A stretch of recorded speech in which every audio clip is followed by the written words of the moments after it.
The Duke and Duchess of Cambridge recently returned from their 8-day tour of the Caribbean that included Belize, Jamaica and the Bahamas, but was met with PR gaffes and protests as a growing Republican sentiment continued to grow in the 3 Caribbean countries.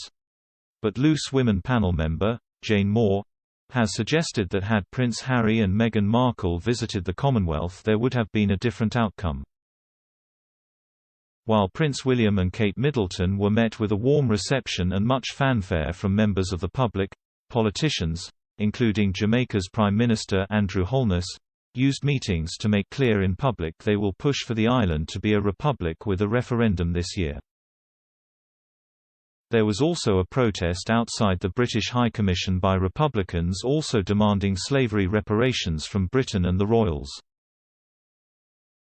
Jane, 59, has since claimed that the royal family would not be so fractured if they allowed the Duke and Duchess of Sussex to continue representing the Queen by showing devoted duty to the 54 nations of the Commonwealth. Writing in her latest column, the Loose Women panel member suggested that Prince Harry being forced to relinquish his position as Commonwealth Youth Ambassador must have stung. Jane wrote in The Sun, in July 2020, while still in his role with the QCT, Harry told young leaders, "When you look across the Commonwealth, there is no way we can move forward unless we acknowledge the past." This was something his brother William attempted to do in Jamaica last week when he expressed deep sorrow for the transatlantic slave trade after Prime Minister Andrew Holness had pretty much thanked them for their efforts while suggesting the country wouldn't be requiring their services for much longer. It was yet another jarring moment in a tour that, despite William's and Kate's best efforts and obvious popularity, wasn't the unqualified success the palace might have hoped for.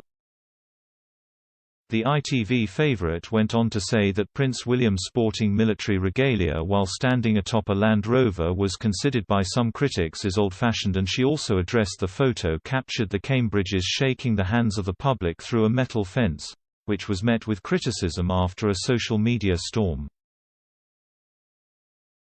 Royal experts defended the pictures at the time, adding that they were tightly cropped, and were taken by a football field surrounded by mesh railings.